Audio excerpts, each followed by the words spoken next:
Oh my gosh. That's probably one of the most embarrassing things that's ever happened. So StreamYard, which is what we keep using, and you're going to have to bear with me while I re-invite our guests for today that I just bumped off. So guys, I'm going to send you links through I'll have to type it in. So hang on, everybody. This is one of those things where you go live and then something happens and you're like, wow, how did that work? So give me just a second to get our friends back online.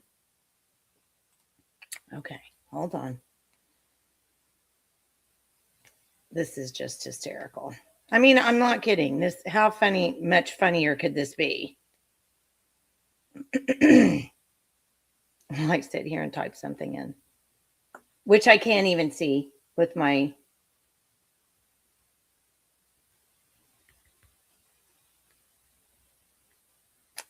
Hello, and just watch me while I type things in. How great is that? Okay. Oh my goodness.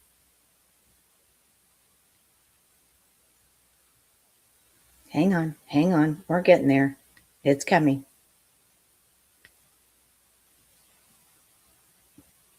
And Robert, you had your all right, let's see if that'll work. Okay, Sarah, Robert, I just sent it to you. And so Sarah, I'm just now going to send it to you. Okay, I'm going to forward it. Okay, I'm hoping that worked. Please tell me that worked. So, good morning, everybody. Good to see you now that I've thrown everything off, and we're not even on Rumble right now because I can't figure out a way to get it back up. So, okay, you know what? I'll just bring you right on because it's like, I don't even know. I don't even know if I can manage today. So I'll just bring you right on. And then, well, at least I was nervous because I thought, well, what if I'm typing in a link wrong? And Robert, I'll bring you in after you get your presentation reloaded, since I'm making you have to reload that. Good morning, Sarah. I am so sorry that I kicked you off this morning. I kicked us all off this morning. Hey, I'm so used to, people not liking what I have to say. Oh, stop. Stop it. No, it's me. I can't operate my software. And honestly, I'm not going to, is it prevaricate where you make up an excuse or something? I'm not trying to do that. Literally, the company that we use, which is called StreamYard, it's a private company where you can. Oh, Robert's ready. You ready, Robert? Okay. I didn't have to reload it.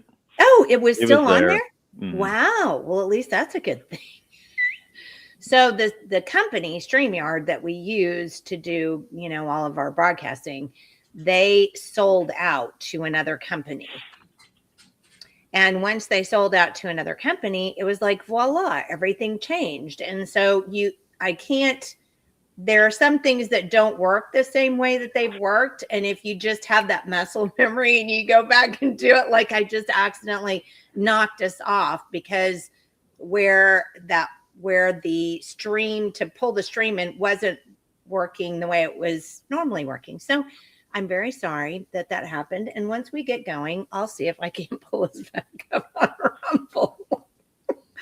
Who knows? We'll see.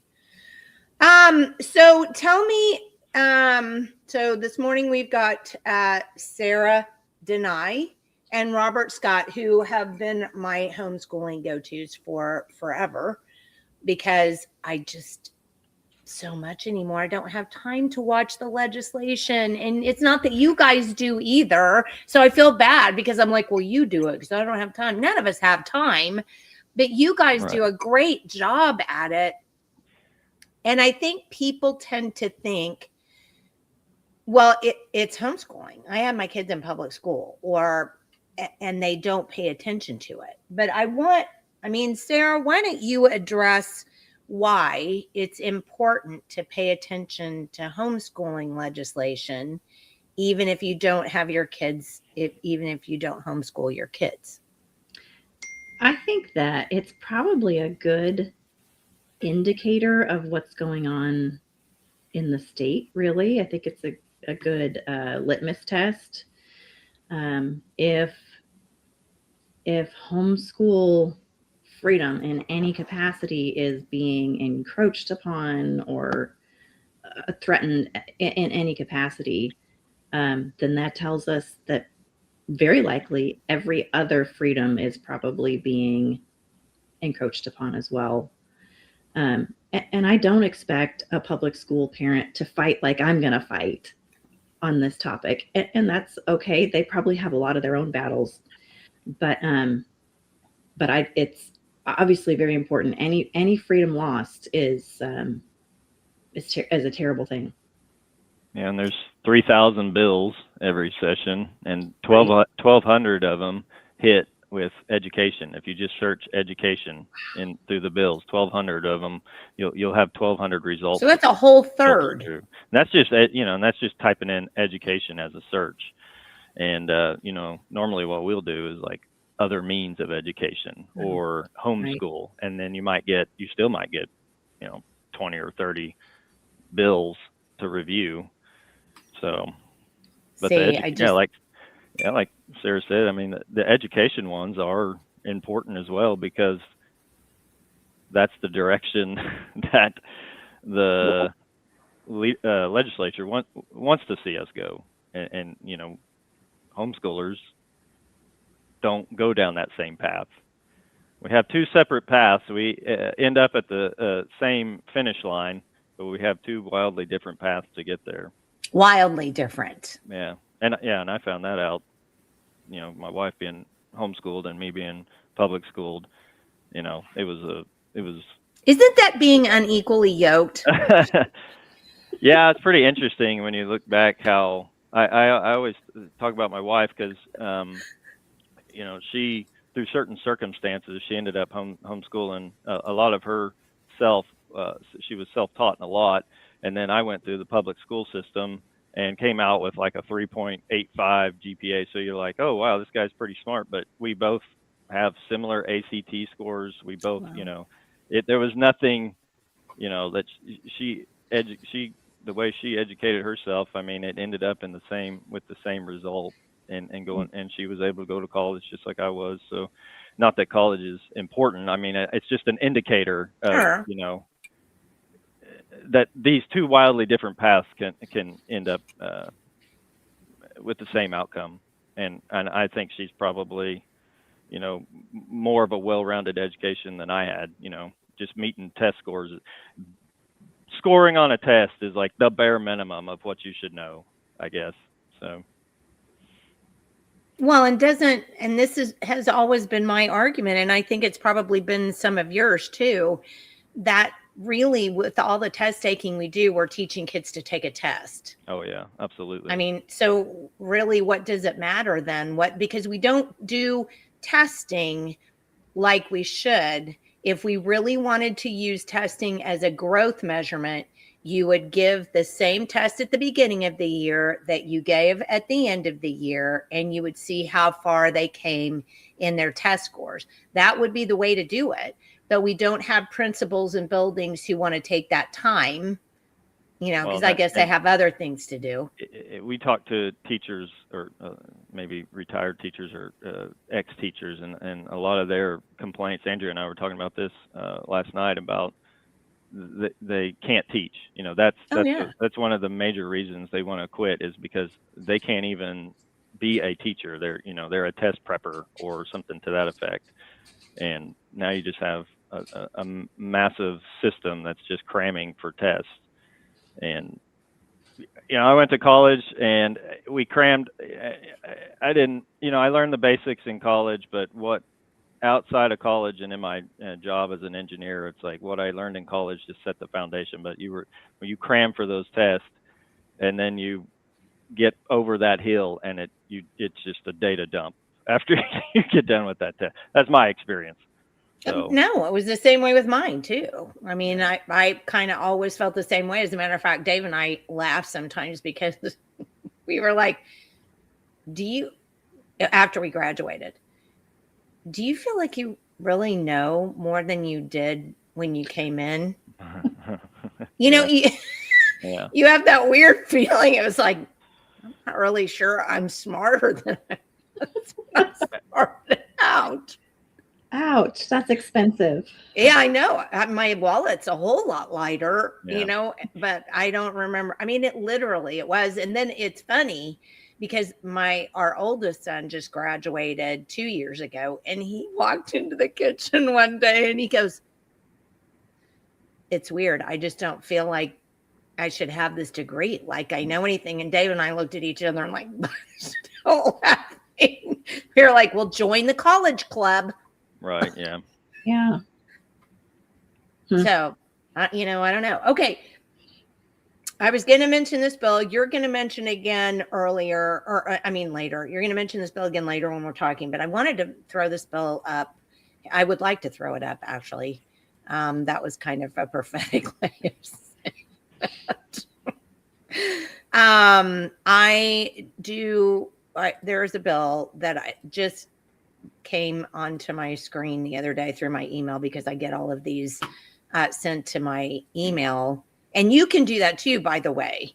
You can absolutely go to the Oklahoma legislature and you can sign up for emails so that every time there is a press release released or every time there's an agenda for a committee meeting released, it will come to your email and you can say, oh, look at that. I'm going to check out this bill and this bill and this bill in the transportation. It's transportation and something else committee. And so this was actually in the transportation committee, which kind of shocked me a little bit. I'm going to try it.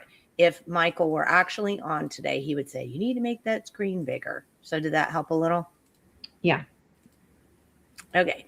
So this is by our friend, Senator Pugh, and it's an act relating to driver's license. And I'm going to put it down so everybody can see the bill. It's SB 1538. And Sarah, I think you told me this too. But when my homeschool kids went through driving school, because we did driving school, just because they're homeschooled doesn't mean they don't go to driving school. That you can or you can't. You don't have to. My kids did. And when they did, they had to produce something that said that they had an 8th grade reading level. And it just happened that we'd taken the CLTs right after they got finished with middle school before we went into high school. So I could kind of get an idea of where they were. And so we actually had that. I didn't even know I was going to be required to have it. I was like, wow, that's serendipitous because look, we just took this test and here I need to have this. So I can't figure out why this bill is in the mix anyway, because as far as I'm concerned, or as I know, we already have a law that says that if you're homeschooled, you have to pass the 8th grade reading test before you can get a driver's license. So number one, I don't even know why it's there. Number two, how many of you have actually taken the written driver's test? Right. Yeah. So I'm just curious. Wasn't that higher than an 8th grade level? I mean, I'm just curious. Was it maybe higher than an 8th grade level? It was a long time ago when I took it. Yeah, I don't know. Things have changed. Trust me. I mean, the last time I took it, if you didn't have an 8th grade reading level, you couldn't have passed that test. So that it's the whole idea, and this is what we've talked about before. Why are we passing these bills? Why? So far, I'm pretty sure we already have that law, number one. Number two, I'm pretty sure if you can't read, you can't pass the written part of the driver's test.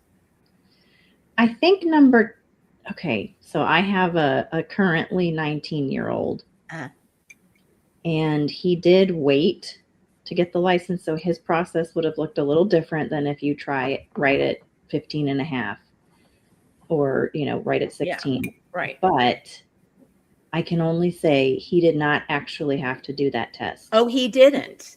He didn't, and this would have been Oh. 3 years ago. Well, in mine were 6 years ago. Right. Or So I'm more. thinking that there has Oh. been some change there that we are not.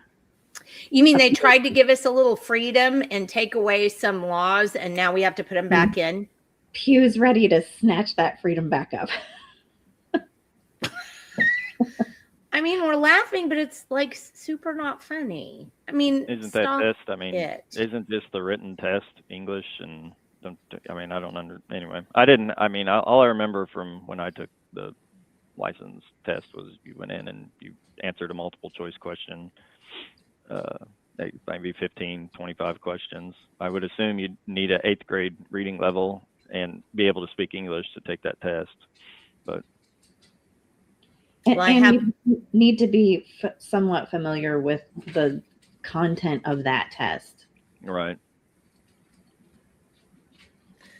Yeah, I don't know what I saw that.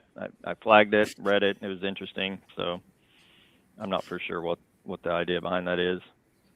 Well, I think, if they did suddenly take the 8th grade reading component out, then it's probably okay that we just leave the 8th grade reading component out and just say if you can't read, the test, the written driving's test, then you don't get a driver's license. Right. All right. So, Michael, are you ready to go through your? Michael, yeah. I mean, Robert. Thank you. That's I'm a so used to compliment. saying I like being, Michael. yeah. That's a compliment. And I should say, poor Michael, his back is still out. And so I am still here by myself. But so we all miss Michael and continued prayers for Michael's poor back. It's like getting onto your kids. You run through all the names of your kids when you. Well, at least I didn't call you Sarah, Robert.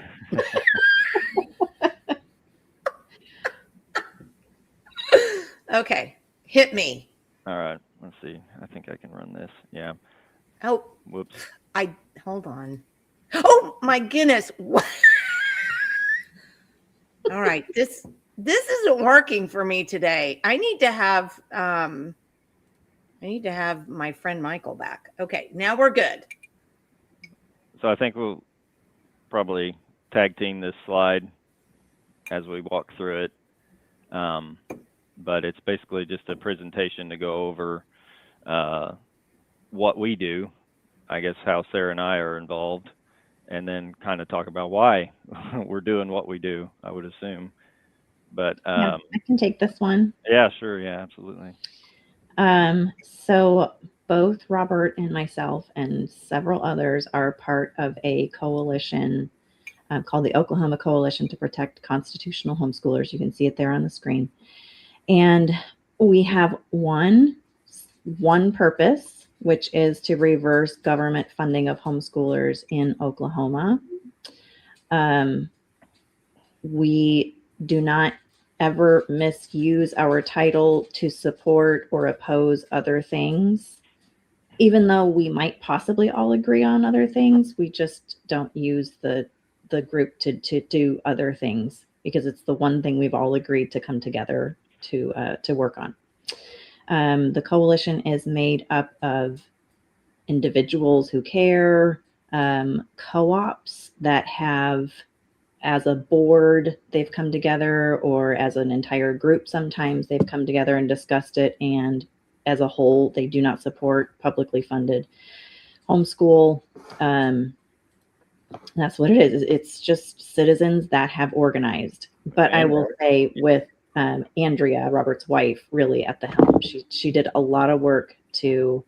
That woman is a force to be reckoned with. Yeah, I live with her. Is. Man. Yeah. She can do 15 things at one time while juggling chairs.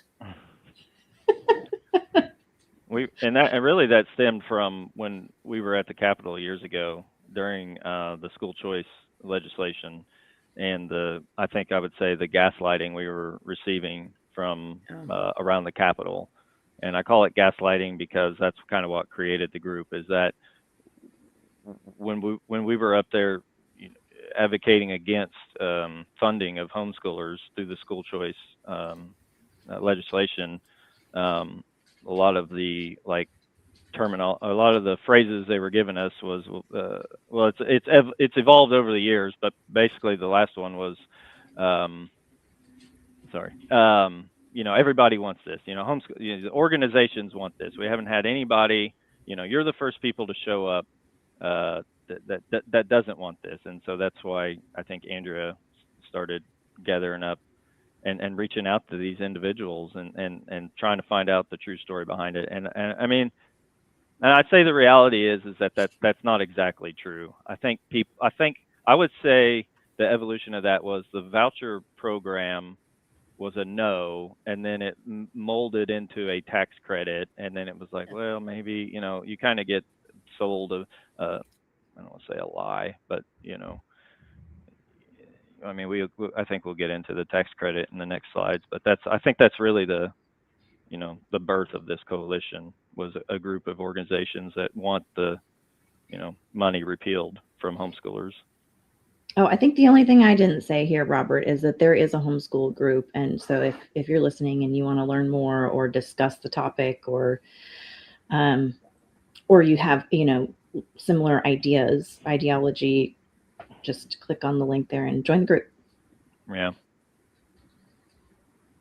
Yeah, we got to stick together. I mean, we absolutely have to stick together. And like you said so beautifully at the beginning, Sarah, what happens to one will eventually happen to the rest. So you take the freedom away from homeschoolers, it's going to show up on our doorsteps as well. So absolutely. And let me throw this in just really fast because Jana put it up there. We're having the 5th annual Home Education Expo, Freedom to Answer the Call, July 18th, 9 to 4 at Randall University. So put that on your calendar. Yeah. All right. Let's see what's the next slide. So, I don't know, Sarah, do you want to go through this one, or do you want me to? Yeah, sure. If we had to define homeschooling, which I hate to do, by the way, but there really are just 2 criteria: that it would be parent-led and parent-funded. And it is going to be education. So some parent-led, parent-funded educational method that is taking place outside of a traditional school, and it allows for customized curriculum and customized pacing. Homeschool is specifically covered under our Oklahoma Constitution, where it discusses compulsory education. This is in Article 13, Section 4. And I'll just skip straight to the highlighted portion: unless other means of education are provided. And that's really it. And that's all we need. We don't need to go into any further detail. We are and other means. That's it. Yeah, and then it is interesting that he included this part here: between the ages of 8 and 16 years for at least 3 months in each year. And that's really the law. We don't, per the Constitution, the state constitution, we do not have to send a 5-year-old to school. Just interesting. And we don't have to do it for 9 months out of the year. Yeah, that's our constitution, but then there's also the state statutes that have expanded public education. But I mean, the truth is I think our constitution is what has been kind of the backbone for some of the parents that came long before us, that were suffered through the oppression. I mean, I think Homeschool Oklahoma might have, or it might be HSLDA. They have some historical legal cases that you can research to show how parents were oppressed for homeschooling, and even families that I know talk about homeschooling their kids in the 90s. The superintendent was showing up at their door and knocking on it and wanting to find out, maybe the principal. But anyway, the point is that the school system, wanted to evaluate their curriculum, make sure that, so, and Oklahoma's constitution has really protected those parents from any kind of government oppression.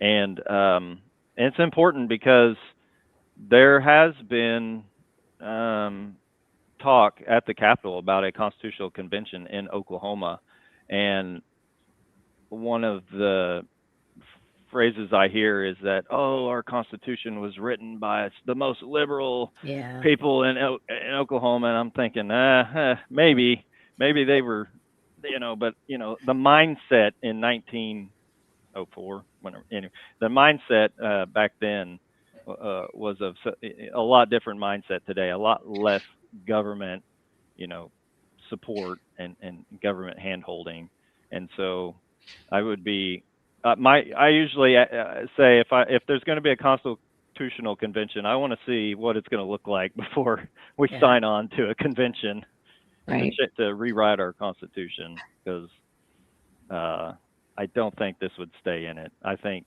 compulsory education would grossly be revised through a constitutional convention. Yeah. But nobody, and these statutory, no, so you get these state statutes that talk about, it needs to be 5 to 18, and it needs to be 6 months out of the year. They've never, I would say that it's never been to court. It's never been challenged. So nobody's ever, challenged that state statute because they've never had to, I would say. But Because I've always wanted to challenge it. I mean, if it's between the ages of 8 and 16 years old, and we're paying, like you said, for pre-K, and we're right, actually forcing kids to stay in a classroom yeah, for 2 extra years, in some cases 3. I don't know why, because that's not what our Constitution calls for. right. And I mean, I usually advocate for ending compulsory education, but Yeah. that's a whole nother. We never had it except for the last 100 years. It was, how have kids, how have we progressed as a nation for thousands of years, or as a people, and without compulsory education. And then gosh, we can get into the history of where education's gone, even since the 60s. I always talk about Reagan's A Nation at Risk. That was Reagan's study from the Department of Education on because there was a realization that the kids weren't performing as well as they did previously, and ever since then it's been constantly government trying to solve this education crisis that exists. A nation at risk. Every student succeeds, no child left behind. And isn't it crazy that every time the government tries to improve education, it just gets worse? Yeah. Just gets worse. I mean, it's and nobody ever puts those things together. The 2 and 2 doesn't become 4. They just go, oh, they keep banging them together and go, well, I don't get why it's not working. Well, they say why it's not. Everybody wants to say why it's not working, but when it comes down to, as I see it, real solutions, everybody pump the brakes. Anyway. You want me to watch my kid? Yeah. You want me to raise my own kid? Oh. Yeah, we could get on that topic too. Yeah, let's not. Let's go on to legislation. I know, we'll be here for 3 hours. Moving on. So the next slide kind of covers some homeschooling criteria, which I'm only familiar with. Kind of we're kind of independent homeschoolers. We don't participate. Andrea has groups that meet up. It's not like a co-op. I wouldn't call it a co-op, but she organizes events and groups, meetups, but it's not like part of an official group. And then the one thing I like is I've kind of become familiar with is unschooling, and I'm not really for sure how to define that, but it's definitely not setting your child at a chair for 6 hours a day and going through it like a hard curriculum. So those are kind of those are my understandings, but I don't, I'm sure Sarah could speak better to this than I could.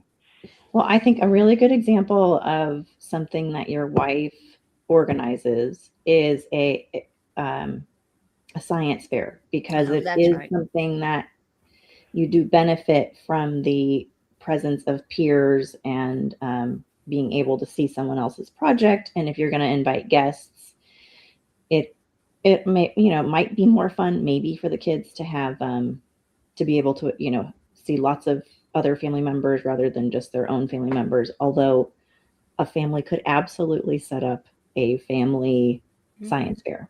Right. Yeah. And we But were going to, we were actually driving over to Oklahoma City for years to participate in a homeschool science fair.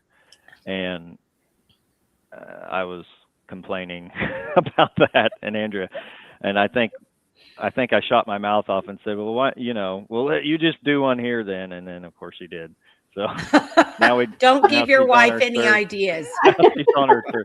No, it's been great. No, it's actually been fun. I enjoy it. So it was a big undertaking to go to Oklahoma City and stay over and drag all your Yeah.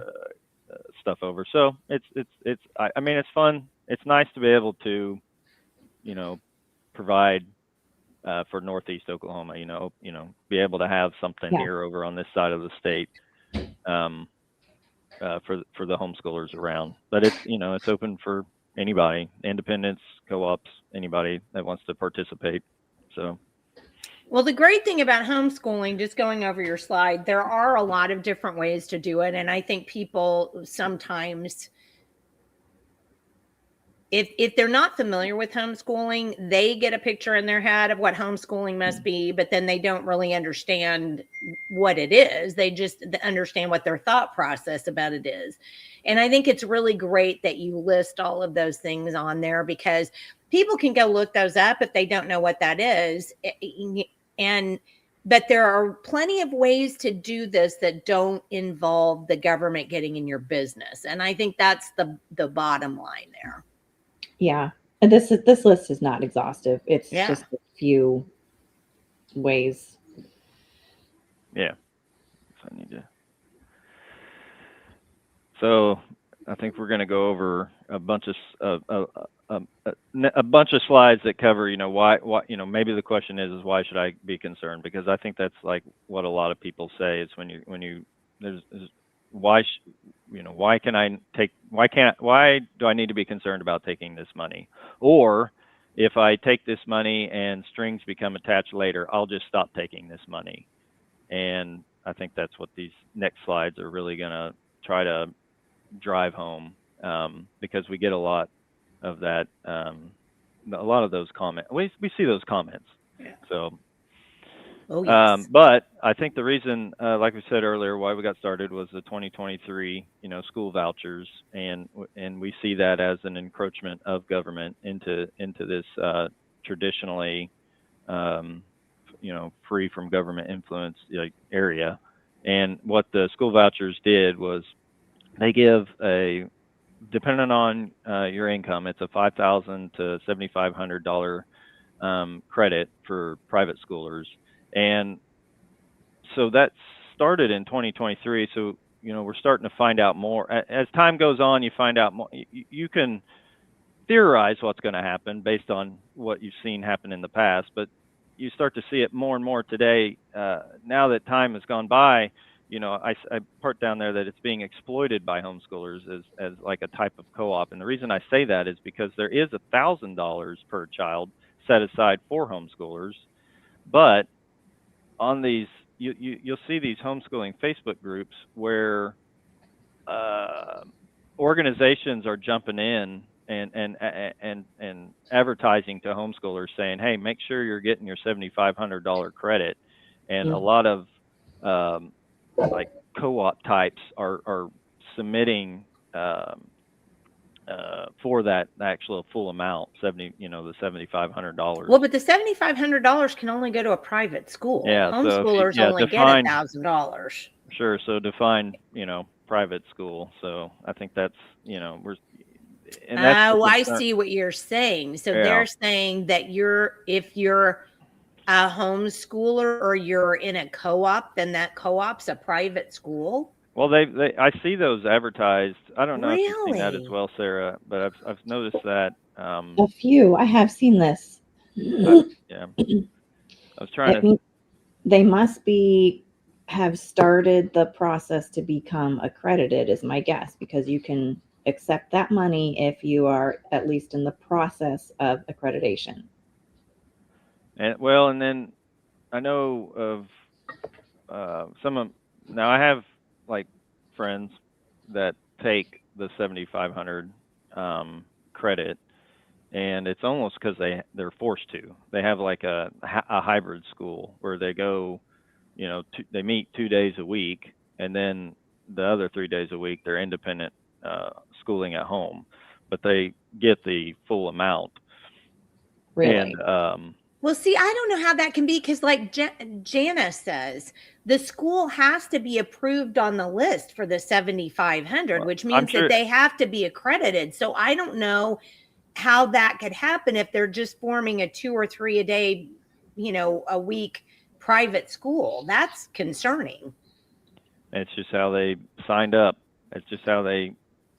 Uh, I don't know what the process is that they went through, but I know that's what's being done, and I don't know how hard. I Really? don't know how hard it is to. I'm sure it's rampant through the state. I don't know how hard it is to be accredited. I mean, Well, you have to, Jana mentions that too, because you have to be accredited by an organization that's accredited by the Department of Ed. So the Department of Ed has, I think, 3 different accrediting agencies that you use. And in order to get the funds, you're supposed to be accredited by one of those 3.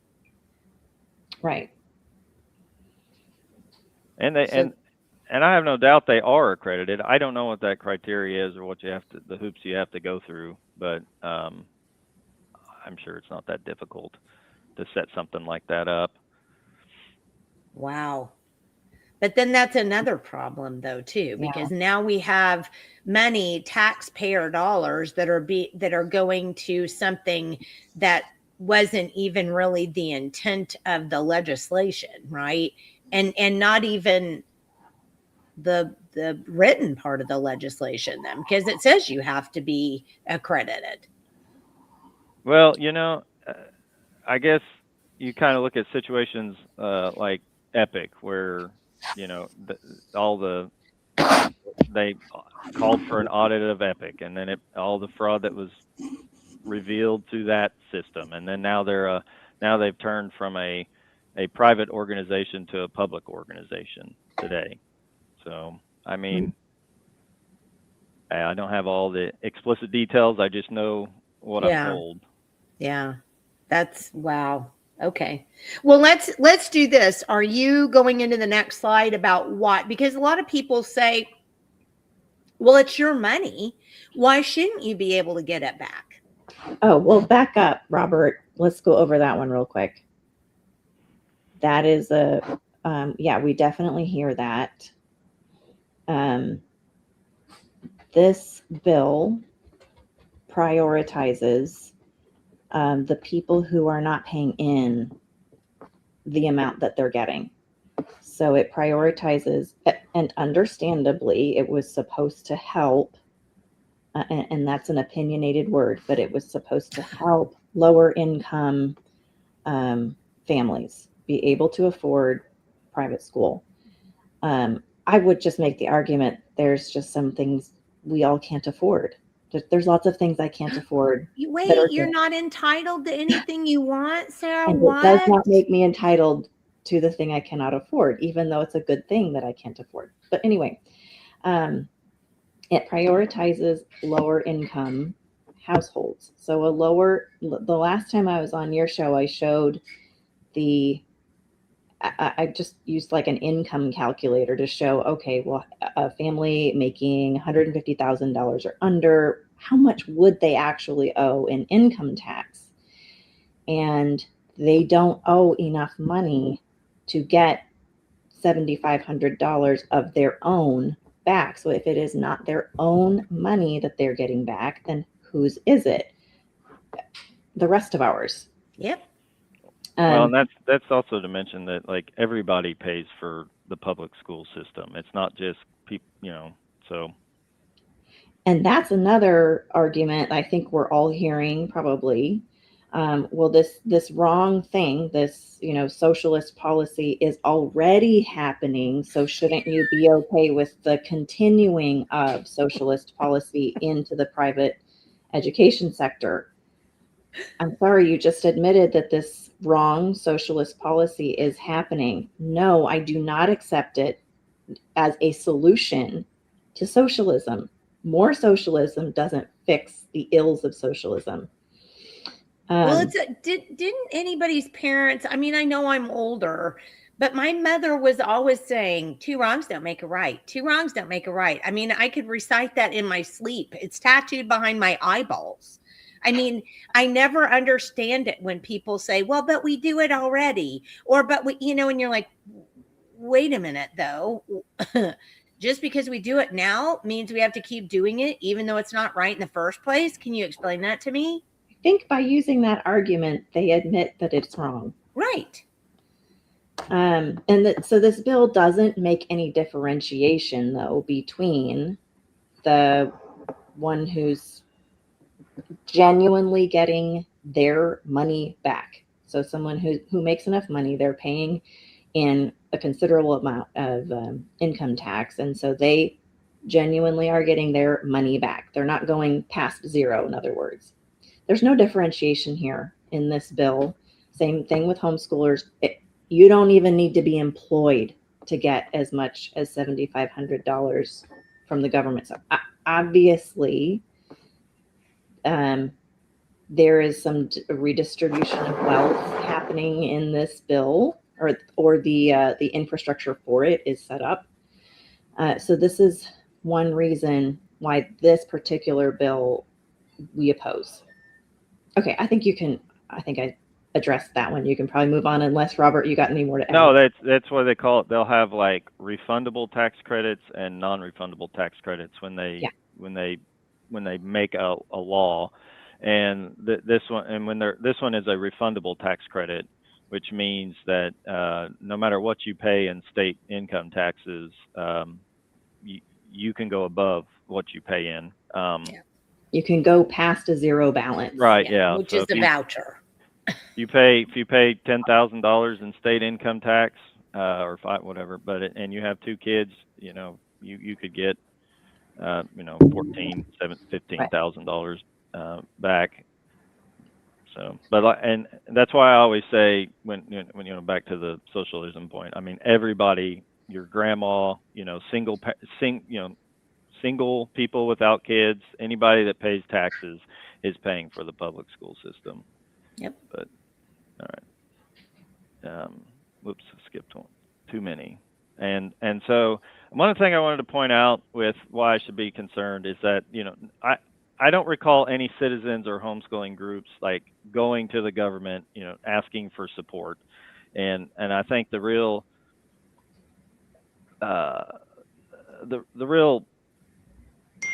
sinister action behind this is really that a lot of these ideas come out of these like legislative conferences that our leadership attends,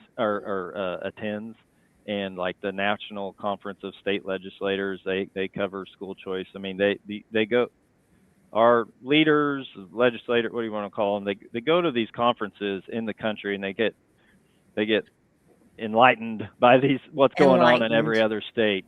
Yeah. And Americans for Prosperity, they're a political action group that's mainly sponsored by Charles Koch now, and they're huge advocates for school choice. And so is so there's some news articles you can look up about how they have financially benefited from this school choice legislation throughout the country, at least in the region here as well. I think I read an article last year about how the Waltons had half of the private schools in Arkansas. But that's a whole nother story. And I also want to go into the UNESCO, the globalist mindset behind it, and the guise that's put over us. They use equality, they use their sustainable development goals as a way to regulate education, and and that's how you capture people. You give them money and you build this system, and then they get captured and they have no choice. Once once you know once our voice, once like my voice or something is just so silenced by all the people that are getting the money. I mean, we get steamrolled. And I put a couple of links down there that people can review.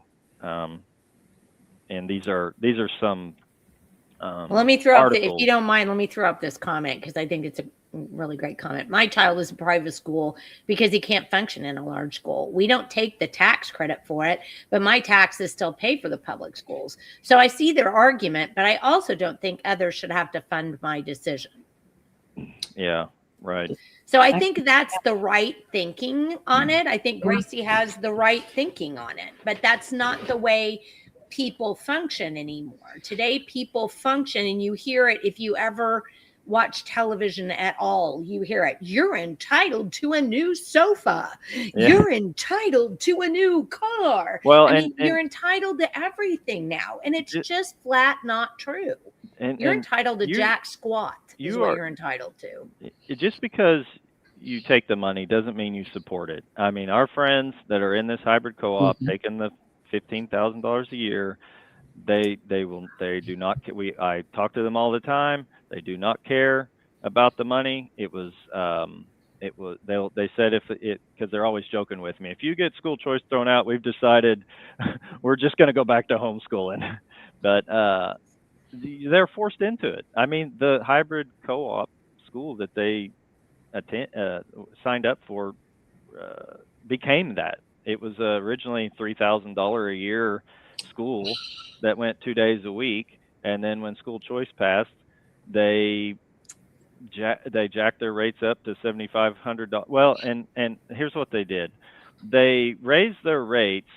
They took every parent, submitted them for the voucher. They collected all the vouchers. They had all the parents come in and sign the checks over to the school. Oh my God. And anybody that was already there, if the money ran out or anything, they just granted them into the school.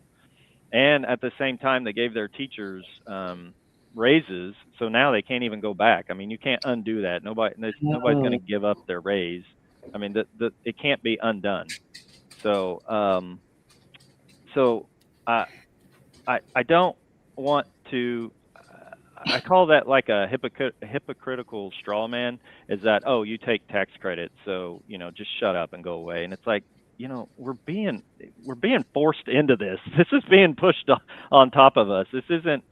I mean, you. If I go out and I say, look, I'm not advocating for tax credits. Take them away. Take all this. Take it all away. We will be fine. And but don't play that I'm some kind of elitist here that doesn't need money or something like that, or that I'm calling you out because I don't think less of anybody that's doing it, and I'm sure not that's not who I wouldn't make an enemy of that person, I guess is what I'm trying to say. This is being put on top of us. And it wasn't our idea, and that's what these, that was that, back to the UNESCO. That's what these are. I just grabbed a few screenshots from some UNESCO articles to highlight their position and what they do. Coming over to, they come over to the States, they get with our legislators.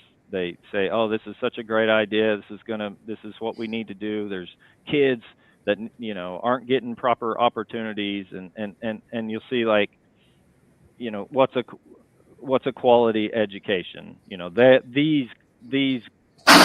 These groups know what a quality education is, and I highlighted here, it meets the standards set by the state, or this other article's highlighted, government must implement oversight mechanisms such as registrations and evaluations. I mean, this is what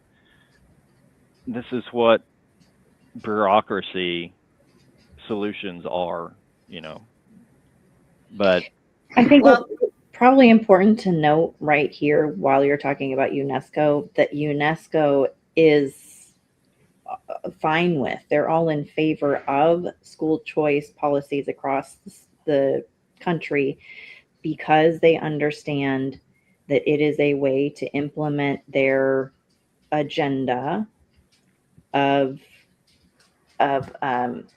standards, state standards, even in private schooling. Well, Yeah, and and I'm gonna say, point out, we already have choice. It's a matter who's paying for that choice, and then it's true. Whomever funds it runs it, Yep. yeah. and Yeah. we forget that. I mean, if the government is funding it, the government is running it. Because what happens when you want to get rid of that? I mean, you were just saying that, Robert. What happens when you want to get rid of that money? Well, you can't go back. I mean, if there's people don't want to give up what they've gotten comfortable with, that money. No, Social Security is in the toilet because they've robbed it for decades. And yet, if you say, well, we're going to pull back on Social Security for generations going forward, everybody has a fit. Now, the people that have already put the money into the system need to get their money back. Right. Yeah. Yeah. Because that's a different thing. But my goodness, so many things are, go ahead. Well, and so, talking about signing up kids or trying to find them. One, what I always notice, like on HSLDA's website, one of the major tenets of homeschoolers is not having a sign up in the state. And obviously in Oklahoma, we don't have a sign up in the state, but here we have a situation where the government has put out money and it's essentially created a sign up for homeschoolers. And this was, so last time I was on the show, I showed the tax credits. You can go to data.gov. You can find out everybody who's taken a tax credit in the state of Oklahoma, name and amount. And the Oklahoma Tax Commission has that data. However, there was a Senate bill last year that got snuck through, Senate Bill 684, that revised the parental choice tax credit state statute to eliminate them from having to report per the transparency statute. So you create a statute that says we're a transparent government. We're going to post all our finances online, but then you put up another state statute that says, well, this doesn't have to report to that. Yeah. So when I went back to the Oklahoma Tax Commission and tried to get that data, they said we can't give that to you because of this Senate bill that passed. And I talked to my legislators, and this is what we got in response to that was a number. Now, it's still a notification system. The data is still there with the government. It's just not public data anymore.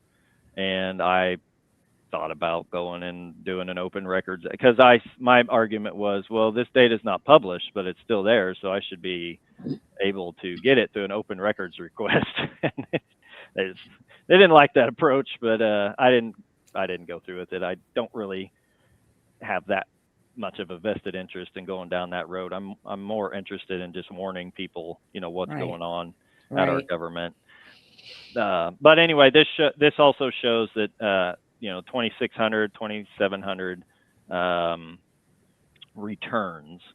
That was 20. I would say that would be 2,700 families, not like children. Collected $3.5 million from the $1,000 tax credit, and that's actually been somewhat beneficial because they set aside 5,000. I think they said I think it was 5 million. No, it wasn't 5,000. It was $5 million. So they didn't even, and I think they expected 5,000, so they didn't even get. They haven't even gotten a lot of families, and hopefully. A lot of that's automatic. I mean, a lot of the families we've talked to said that, if their tax man knows that they homeschool and they just automatically, apply for the credit for them. So a lot of people automatically their tax guy. Oh, interesting. I never thought about that. Through. Yeah. Yeah. I mean, I think it was the same thing with some of the I can't think of the big one that everybody uses online. Like if you do your H&R own Block. Oh, TurboTax. I mean, Oh, TurboTax. I use Yeah. TurboTax, and I saw it on there. I mean, it was Were you Wow, able to it was really? a it out was of a it? it was its own set aside question, like, do you homeschool, or are your kids in private school? I mean, it was But yeah, that if you don't understand the nuance Yeah. of what's going on here and you answer yes, yeah, Yeah. not understanding, it's kind of a trick question. Yeah. right, yeah. That's really, yeah, that's really concerning. I didn't realize that they put that in there and then you could just automatically have it. Well, and then it's just divide and conquer. I mean, you have 2,700 people here that maybe got their credits, but if one of those gets challenged or picked out of the Mhm. batch, and they try to warn others, I mean, it's just nobody hears that. They want to play the odds, I guess, something like that. But anyway, Yeah, because I do think that's an important thing to point out with that is, let's say you take the credit, right? And then your return gets flagged. right. And then they come and they say, well, what were you doing? And then this is what leads to, well, we don't like what you were doing. That's not really homeschooling. You're telling me that you didn't really give them any tests. Well, how are they learning anything? Well, how is that homeschooling? And then all of a sudden it leads to what we've got right now with this nonprofit group coming out saying, well, homeschoolers are crazy and they need to be watched. And this is the only segment of the population that doesn't get watched by Well, the government, yeah, which and is all they need is exactly what they say. they Yeah. just need one. They don't need many excuses. It doesn't take but No. one bad apple. Or you know we have all these laws, and everybody talks about I don't care about these.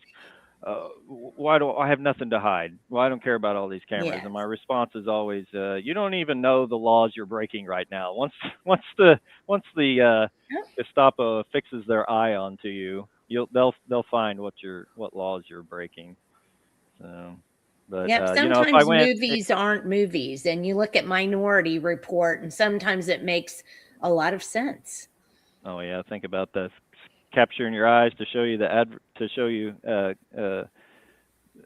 explicit advertisements. Yep. No, what I was going to say was, if you're like buying, maybe you bought $500 in tools from Lowe's, educational tools, and somebody picked that out of the pack, and next thing you know, you're like Epic. You're being accused of Yeah. fraud. I mean, when Yeah. you get in bed with the government, you're Yep.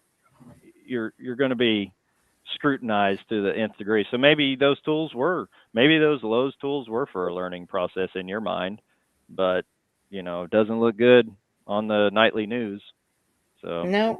and then that's why I always say, like, we're all a homeschooling community. So if some of us participate with the government, and they come after some of those, I mean, we're all going to be sucked in with them. Yep. So anyway, it's not like that's why it's important that we you know send this message out to everybody.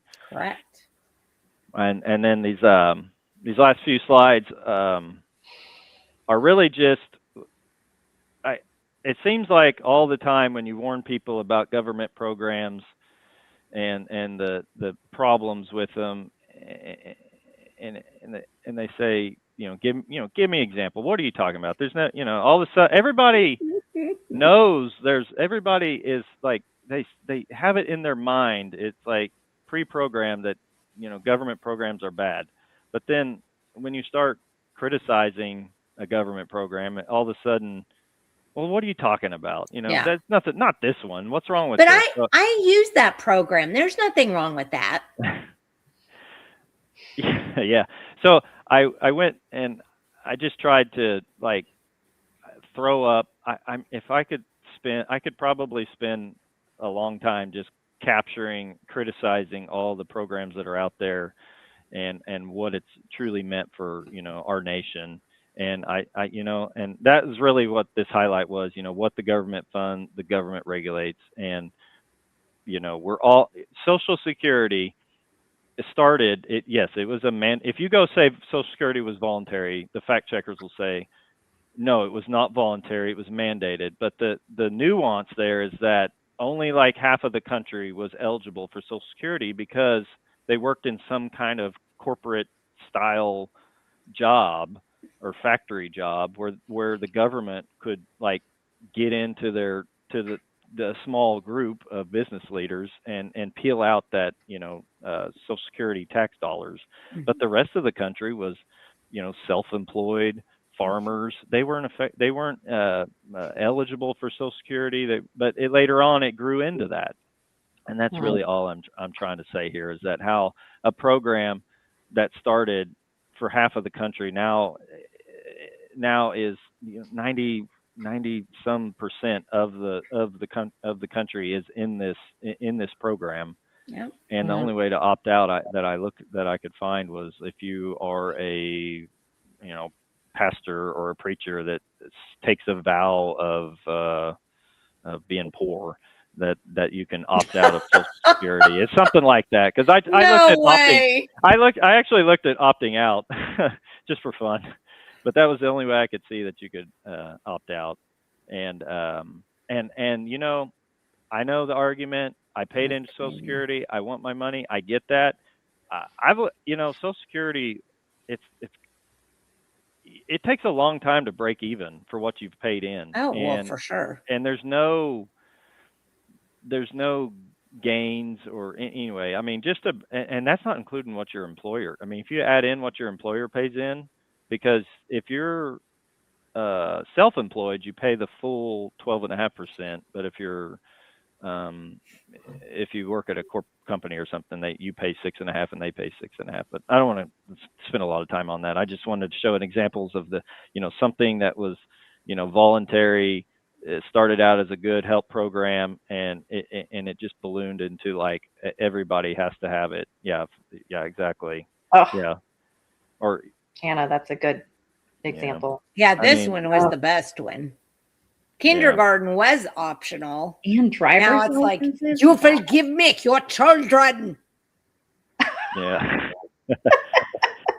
Yeah, Social Security, Affordable Care Act, these grant and aid program is what they're called. That's where the federal government, puts a program out there with certain stipulations like SNAP, this Governor's Emergency Education Relief Funds. That was one of that article below it. It just shows how a lot of that money was pulled back because of the corruption.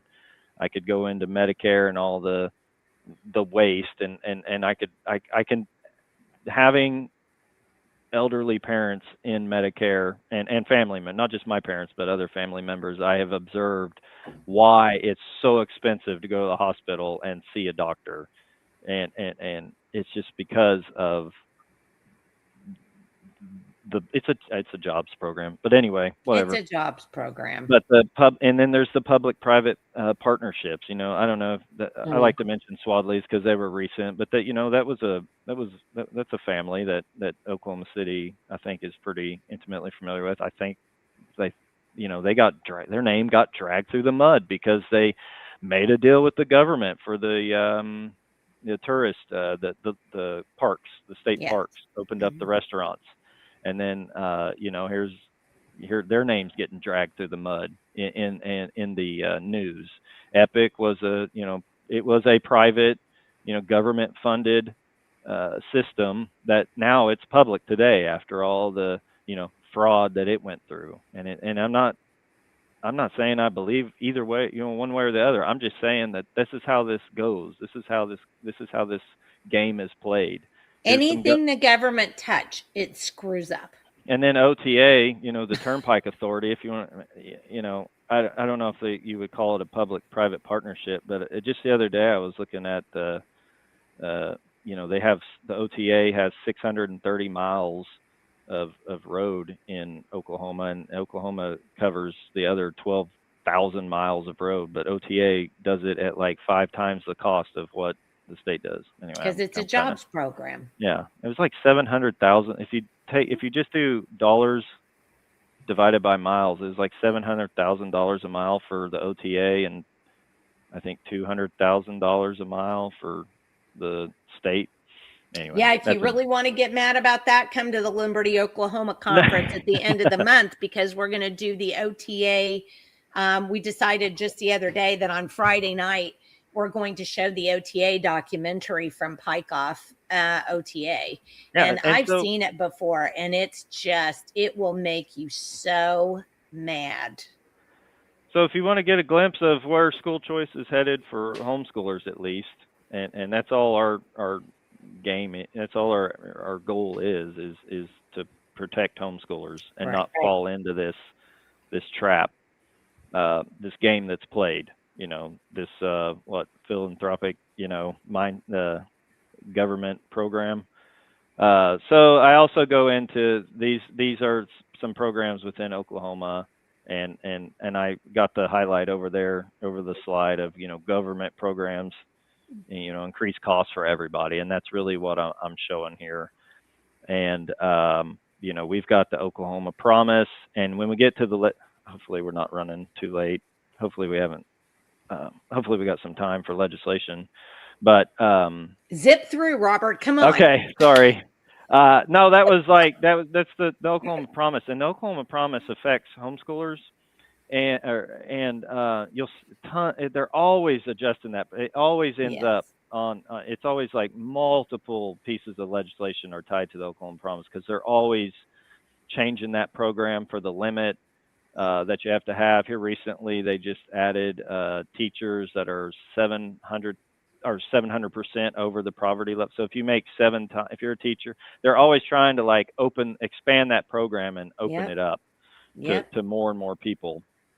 And I just show there that it was 2003, it was $10 million for 5,900 students, and now today it's $73 million for 15,000 students. And then the Lindsay Nicole Henry Scholarship, I think, if I recall correctly, I'm almost positive that was the original approach for school choice. Like It that was. was going to be the voucher. It was. Okay, I couldn't quite remember. That was the camel's nose under the tent right there. Yeah, but what's funny about the Lindsay Nicole Henry Scholarship? Well, and you can see some of the stats in there, how it's grown over the years. But it was started of course, it was started for a small group. It was started to help a small group. If the kid's on an IEP or if it was a disabled child. And I actually have a friend that had a child that was blind that benefited from the Lindsay. He was failing in the public school system, and it turned out he was blind and he was nearly blind and nobody was really working with him. And then he went to the Muskogee School for the Blind. Wow. But these IEPs, teachers, I've heard from different teachers, and there's no way to find this data. The data is not published. There's no number on how many kids are on an IEP, but I've actually heard from multiple teachers from different schools tell me half of their class is on an IEP and they're eligible for these scholarships. Mm-hmm. And because they keep broadening what an IEP is and what you have to do to qualify to get on an IEP. Because again, it starts out small as one thing, and then it becomes a giant. Government is just a blob. That's all it is. This last one is the Oklahoma State Regents for Higher Education. That's the appropriate. A lot of it, you think how much. I've always wanted to sit down and try to figure out how much money the state disperses out for just programs, because they have the department. It's the Department of Commerce is basically that's what they are, a grant group. I mean, a lot of that money is appropriated for sending that, the film tax credit, I think is appropriated through the Department of Commerce. So it's really hard. You really need to sit down and look at all these departments and narrow down to where that money is being filtered through. But I'm getting away. I'm getting way off topic here. I'm just trying to give some warnings, I guess. But this slide was an article that covered the cost of college tuition, and how it's grown. These are adjusted for inflation numbers. So this is like today's dollars. That doesn't mean like the cost has gone up because it costs more to do business. This is a chart that's been adjusted for inflation that shows, a 33% increase in the cost of college. And because of like, because people are getting money to go there and they get funded by the public, by the government. And ironically, the same group, I always smack my head when I see a group that puts out this chart that says, government money is driving up costs for everybody, but then turns around the next day and puts out an article that advocates for school choice and how it's going to fix education. Yeah. So I can't make that quantum leap, but I see that I find that ironic, I guess. Well, I want to put this up. Oklahoma Promise, even middle school kids can afford to go to communist college, or even middle class kids can afford to go to communist colleges. If they would just stop forcing kids to take classes like social justice or other crap classes, they could afford college. And I think that's huge. And then Gracie says, and this is the biggest point, this is a huge point. They issue the IEP to get the funds, but then you have to fight them to get them to follow the IEP. So, I mean, it's ridiculous. The whole thing is so ridiculous. And I don't know why people don't get that it's just a snare to get you involved in government programming. It's just crap. I'm sorry, anyway, Sarah. Okay. Sarah, do you want to, am I like? No, I think you're good. Yeah. I didn't want those slides to take a whole lot of time. Because it's really just the message I was just trying to like give some examples. And then I've also covered the other states. I've tried to cover other states that have their school choice programs and some of the concerns that have populated out of them. And also we're still in the infancy. So, it's not you start the program and then over time, the problems are what causes the regulations and the changes. So we're still in the new phase. Now, I think Arizona may have been the original school. I think so. Yes, Arizona was ground zero. But Florida, I looked at it earlier, and some of the problems they've had with just now, and Oklahoma wants to remove the cap. Right now, Oklahoma implemented school choice with a cap. And Florida implemented school choice without a cap, and they ended up with $400 million in unspent funds. They have 30,000, without the cap, they have 30,000 quote students, and they call them fictitious students, where it's like they don't know where that money's at. They don't know what those students did. And then so this year, 2026, Florida's issued SB 318. To rein that in, to regulate it, mandated audits, verification where you're enrolled, improved student tracking. And then one of the things I put down at the bottom of that Florida bullet point was just how homeschooling is in Florida and some of their criteria. And so, homeschooling in Florida is not like homeschooling in Oklahoma. You have to notify the district that you're homeschooling. You have yearly assessments by the district. You have to maintain portfolios upon their request. And to a public school individual, that probably sounds good to them. That probably makes sense. And it's, what do you make? What are you gaining? Like, what are you producing? What kids are you creating with this? Well, I think it's important to remember too, because I don't think, maybe some people who are watching today don't know this. Oklahoma is the most regulatory free for a homeschool in all of the 50 states. And I can't tell you how many people I know. It's off both fingers. It's off both hands. I know more than 10 people who have come here from other states to homeschool their kids. Yeah. Arizona, 2020. Oh, so I have to remember which state did what. I think Arizona was the state that started out in 2024. It was 738 million, and I think they're expecting $1 billion for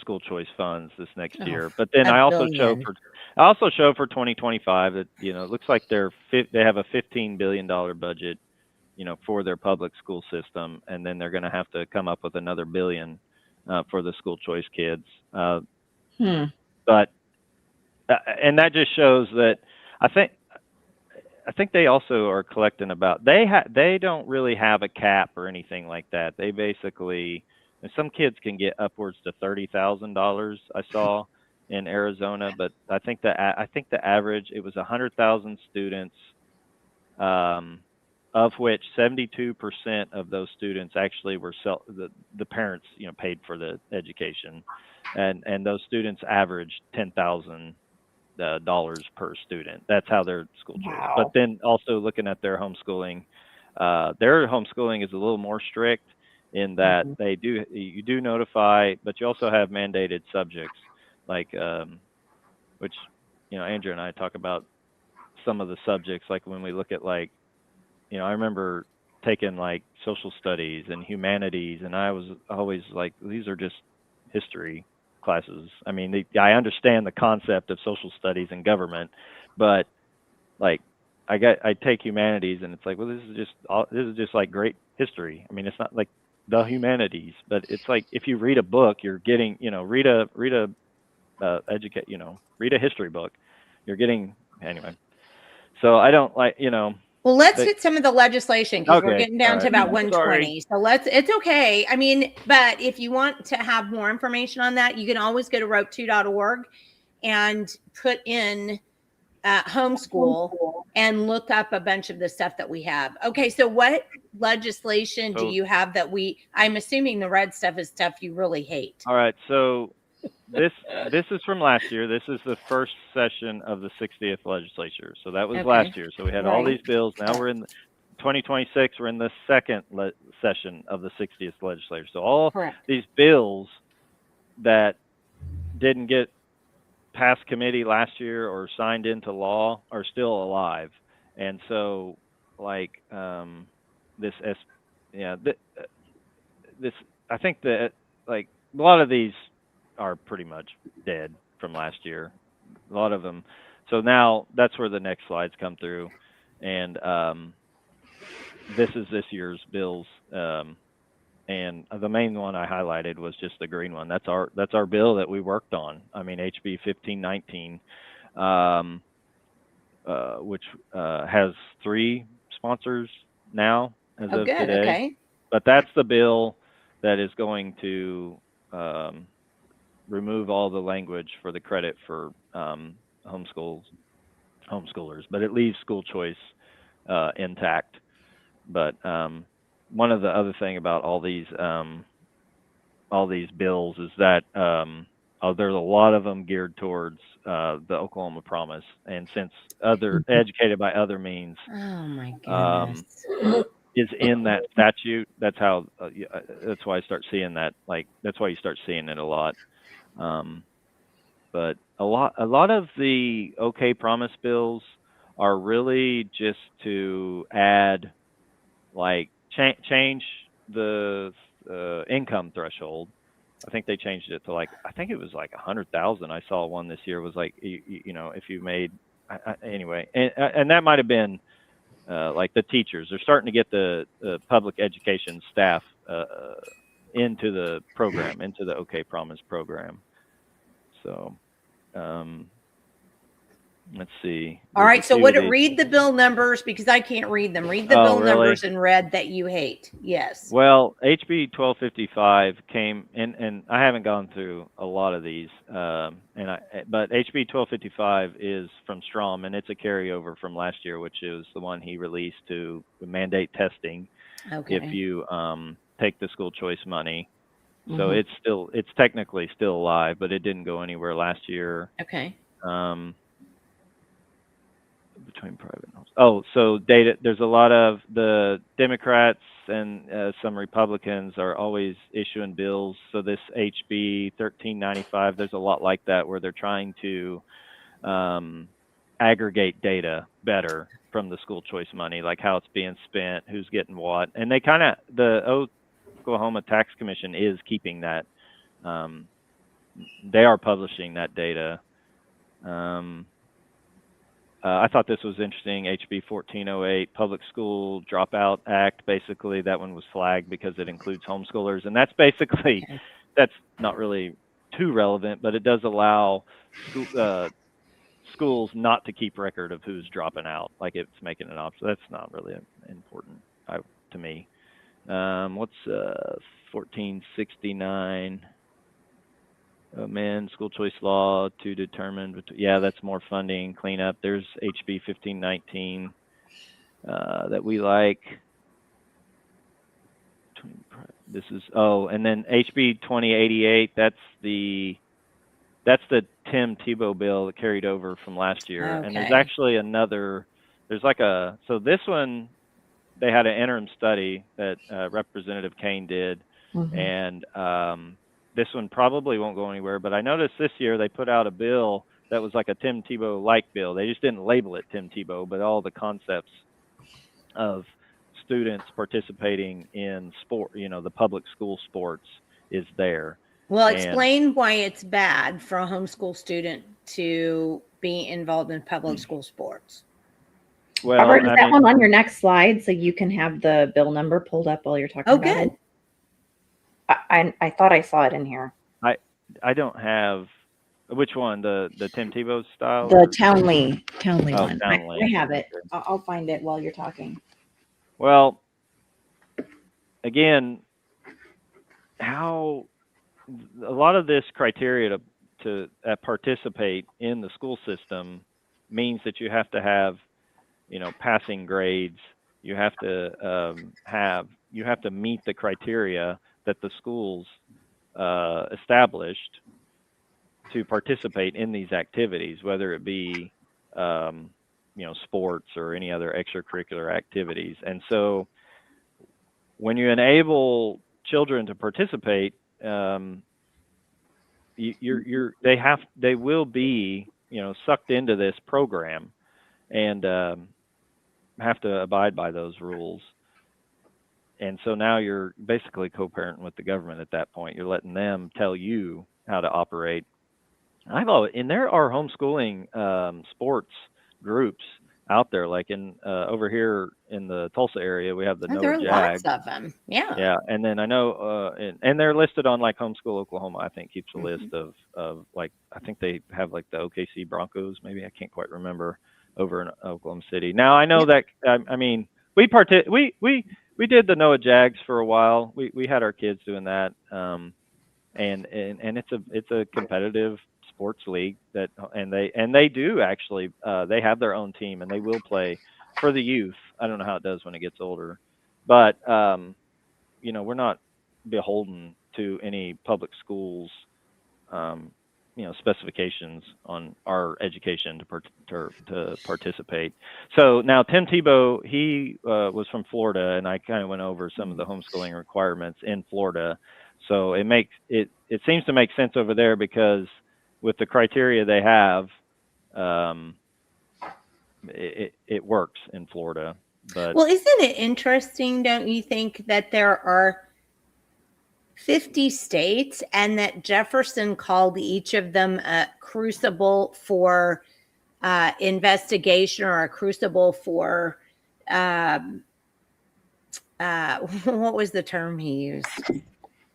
Experimentation, a crucible for experimentation. So each state was supposed to be, is supposed to, according to the 10th Amendment, be something really to its own because of what you just said. Florida isn't Oklahoma. Why are we trying to run a Florida bill in Oklahoma where we don't have the same issues? And it goes back to that globalist mindset where we're all the same. Yeah, Nobody's I'll different. do the same thing. That's going to make us successful. Yes. Robert, before you move on, that the new bill, the new Tim Tebow that bill this session is House Bill 4491, and it's by Townley. And the problematic verbiage is on page 13, and it basically is just to determine eligibility. Okay. And this is exactly why a bill like this won't work here, because of course eligibility has to be determined. It wouldn't be any fair if eligibility wasn't determined for a homeschooler but was determined for the public school counterpart. But it does specifically discuss that they have to meet the same academic standards. And academic standards has a definition given by the state. So this sets up an infrastructure for homeschoolers to come under those academic standards. Yeah, yikes. Yeah, and that one's highlighted right here through the list. Oh yeah, there's the bill number. Good. Yeah, Okay. 4491. And you can see a lot of these on the previous page is Oklahoma promise. Okay, promise. So I just want to make sure I don't miss any. So 2254, that's carryover from last year. That's from Waldron, which is a sign up for homeschoolers. And I can't quite see what. Okay. Oh, dang it. Got to move my mouse. Committee amend ACT scores for requirements. Oh, HB 2950. Oh, yeah, that was from Woolley. That's an interesting one. Okay. It originally came out as its own. It was a new state statute that said you can't discriminate. I'm paraphrasing here. It wasn't very long. It was only like 3 pages originally. You can't discriminate between homeschoolers or any other kids. And that's fine. On the it had to do with the Oklahoma Promise Scholarship. The ACT, was ACT criteria. Oh, this. I just wish they would have. He's since actually revised that to amend the Promise Act to. There's a couple of bills to just. There's a couple of bills. Some of those Promise Act bills are to remove the ACT score completely, and that's probably the direction they're going to go. Is just completely drop the ACT requirement from the OK Promise. But what this bill. Then we can just hand out your tax dollars to anybody. Right. Yeah. So that's what 2950 started out was, a new state statute. It still has the new state statute. I don't like the idea of a new state statute to enshrine in our homeschoolers. I don't like victim mindset. I don't like presenting homeschoolers as victims. We cannot it's just not a good mindset to give people. And so it would be nice if that was just the drop. If they want to drop the ACT requirement, just drop the ACT requirement from the actual existing state statute and don't create a whole new state Why don't we just drop the Oklahoma Promise? Well, good luck with that. Right. Yeah. All I can say is I didn't really have much. I mean, there was a lot. Just going through college. I mean, I went through college. I paid my way through college. I worked many hours. OSU had they had a 3 payment program, but I went to OSU Tulsa, so I didn't actually live on campus. So Yeah. I worked, 40, 60 hours during the day, and then I would take night classes at OSU Tulsa. So I mean, they've created this ability, for people to get through college. With OSU Tulsa was mainly geared towards adults trying to get degrees, and so that's how I'm just saying, when you add this money, it increases the cost for everybody, and it makes it even harder for people to get through school. Well, and then all it does too is allow the colleges to raise their rates. Right. Yeah. Oh, well, look, you're going to get an Oklahoma Promise Scholarship, and we have this, so we'll just go ahead and raise the rates. I mean, people don't get. It's always about money and about control. It's never about anything else. It's not about making it fair. It's none of that. It staff. never works out that way. That's No. my opinion. And Well, I don't even think it's your opinion, Robert. If you look at the programs, that's the way it works. That's what you showed at the beginning of your presentation. The more money we give them, the more money they spend. That's well, and they just created, look at the state of college where they've created all these obscure degrees. Kids got out of college with these. Well, the joke was underwater basket weaving, but when we and then they can't that's what find it a was, job, yeah. and like that Yeah. wouldn't exist in a free market. No. That just wouldn't. You wouldn't. A kid would not go to school Tell for me these. what kind of job you're going to get with a women's studies degree. Sure. Yeah. I So mean, what? Oh, I'm going to study that woman over there. We women, go women. What job are you getting from this?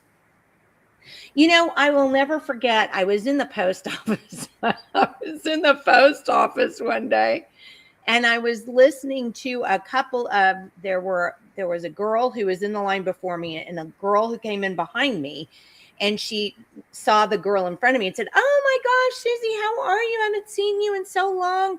How is college going?" And so they started talking about college, and basically the girl in front of me, no joke, this isn't a joke in any way, shape, or form.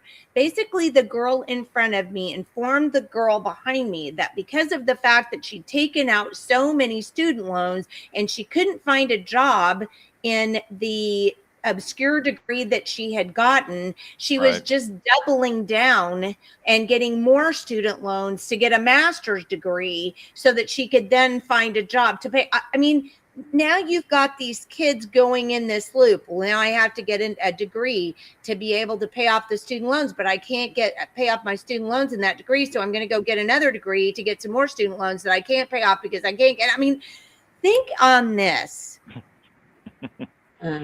Right. If you get caught in that system, I mean, we told our kids, and every one of them have it's the way it's been.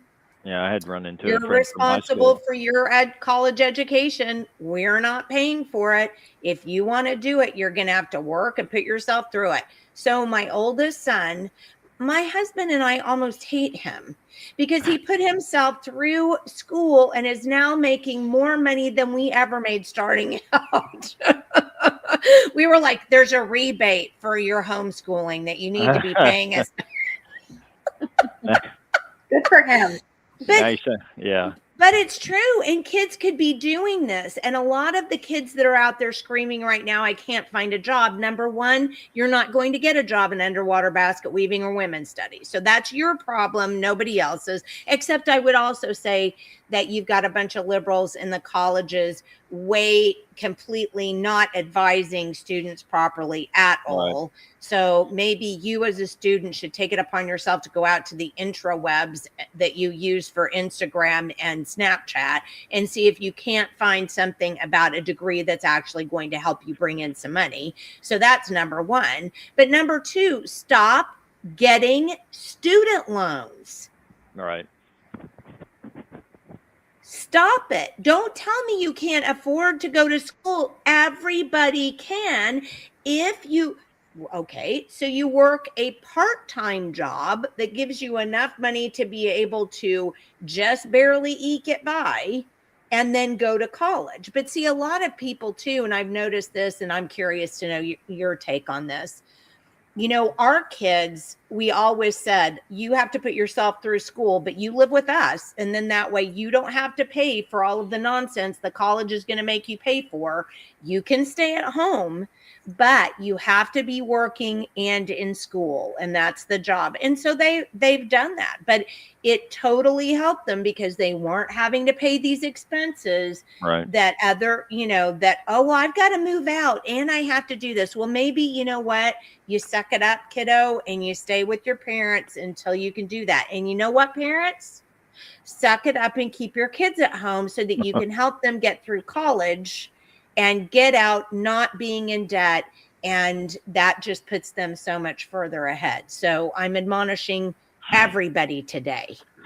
I love my parents, but I had to get out when I was young. I was ready to move out, but well, and some kids do. I mean, some kids, it's impossible to stay at home, and I get that, and I'm sorry for that.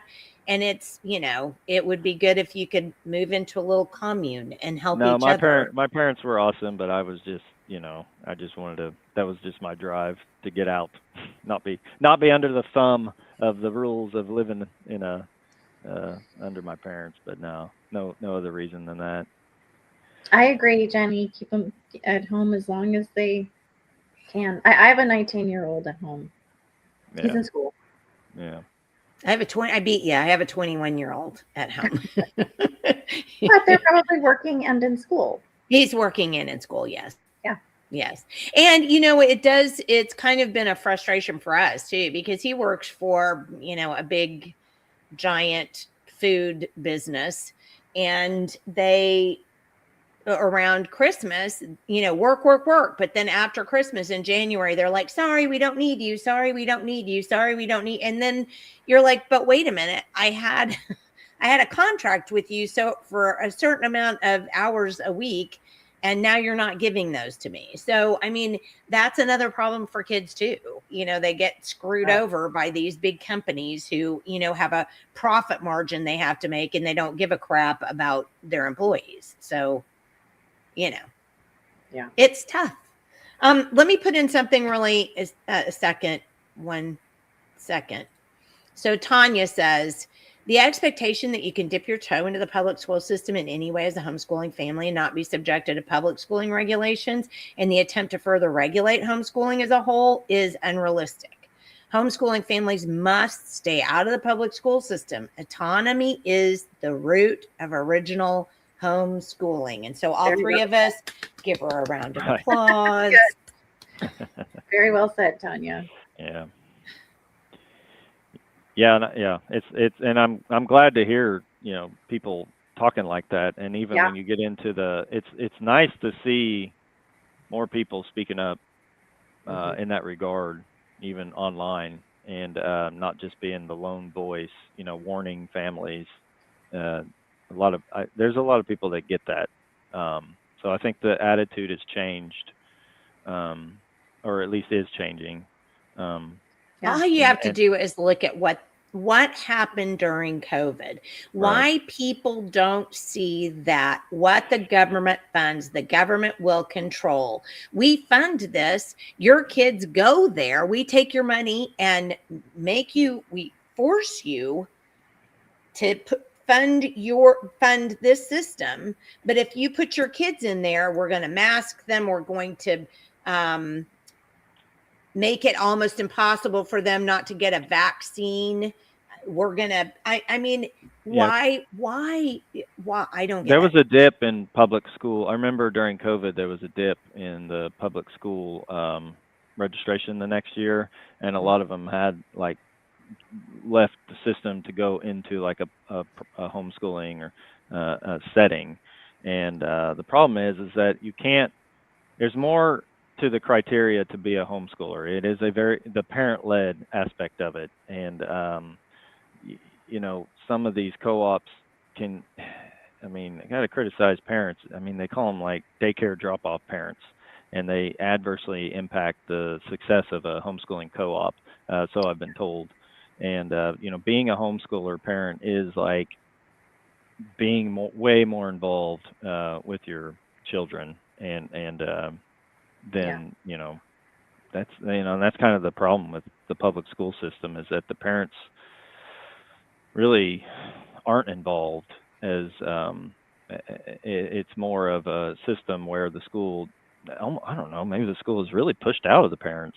And then there's also the aspect that the parents don't want to be involved.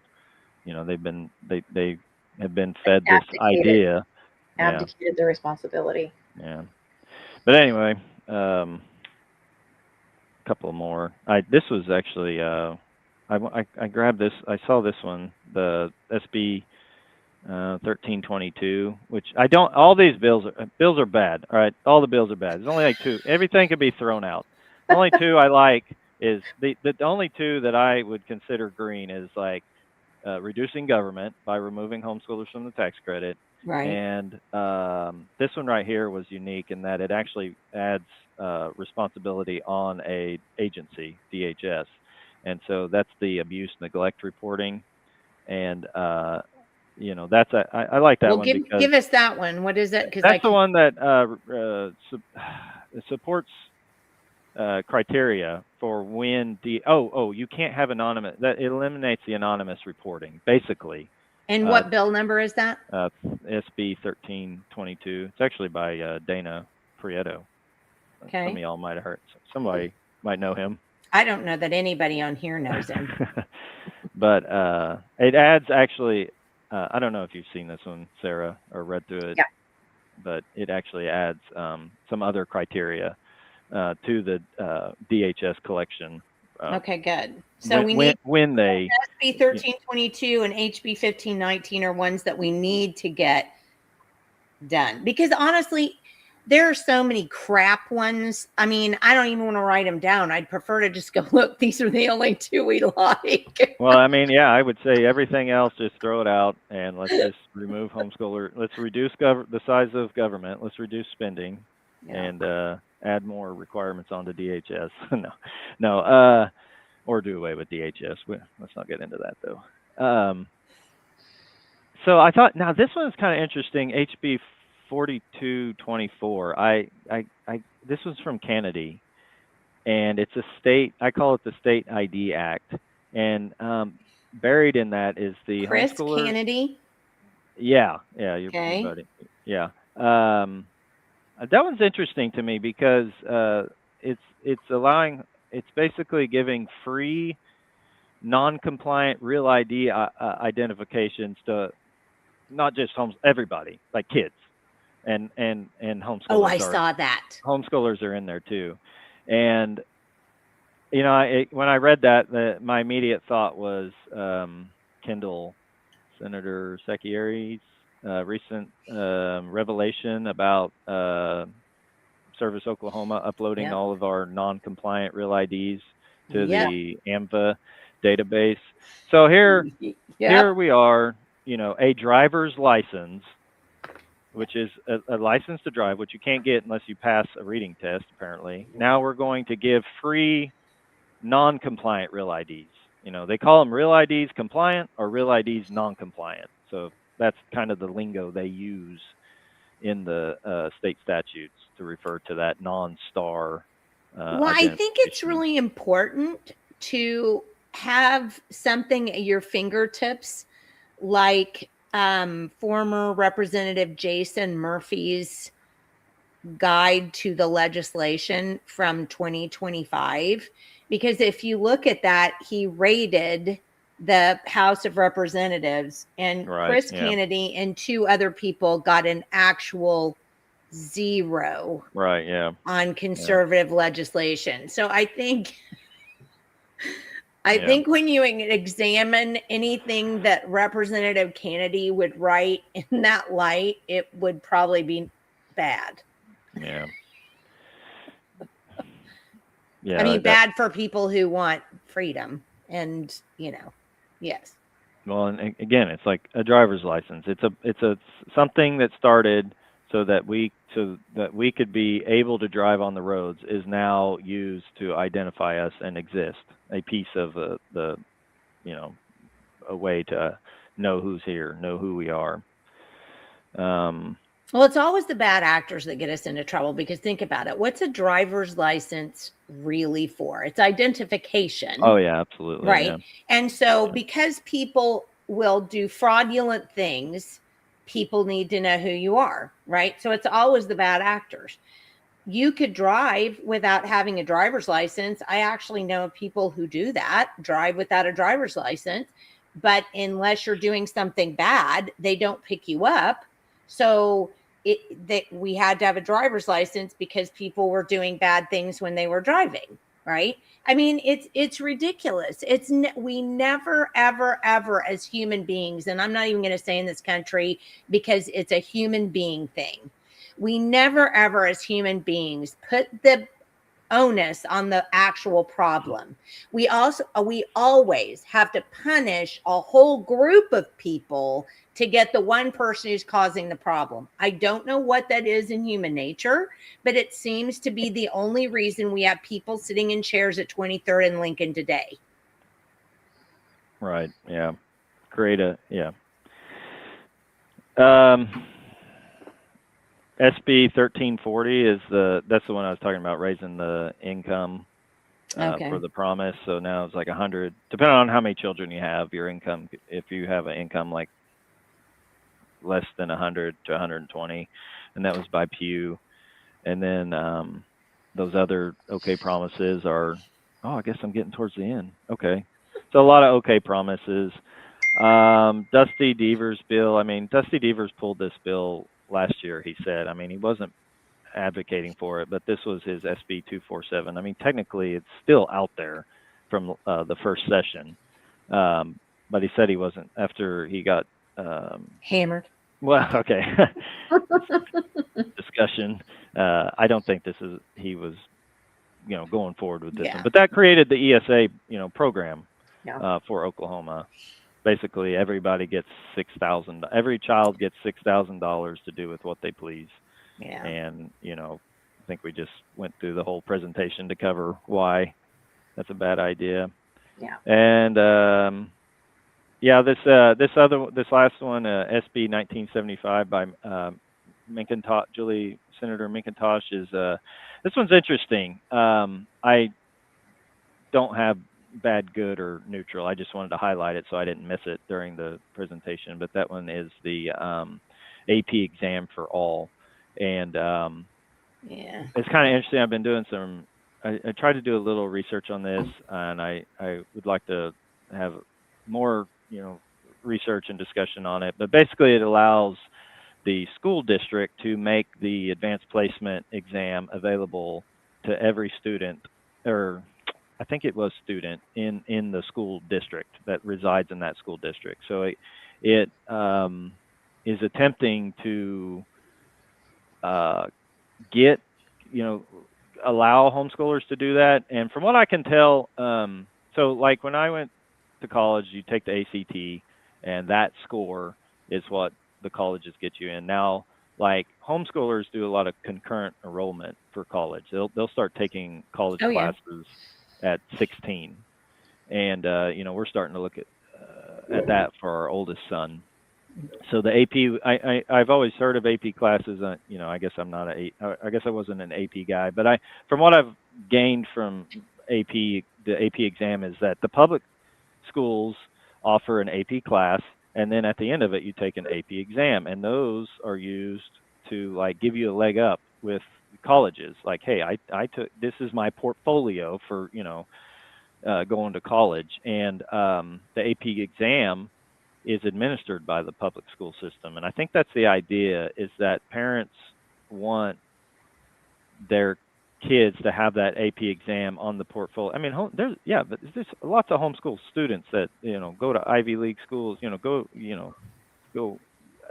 get full rides to large colleges. So I think that's part of the idea with this, is to, allow homeschoolers to have that in their portfolio. But it's kind of interesting doing some research on it, is that there are homeschoolers.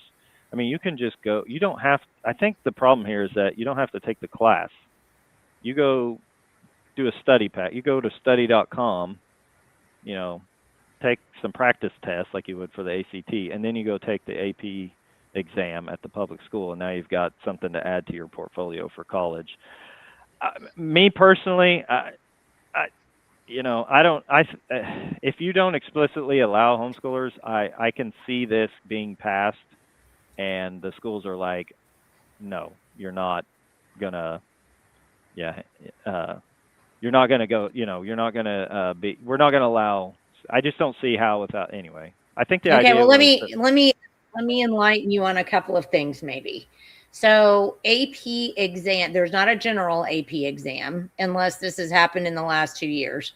There's not a general AP exam. They'll have AP algebra. Right. Yeah. And then Right. you take the AP algebra test, or they'll have AP history, and you'll take the AP history test. But all of the AP classes are administered by the College Board. The College Board was the main driver behind the Common Core state standards.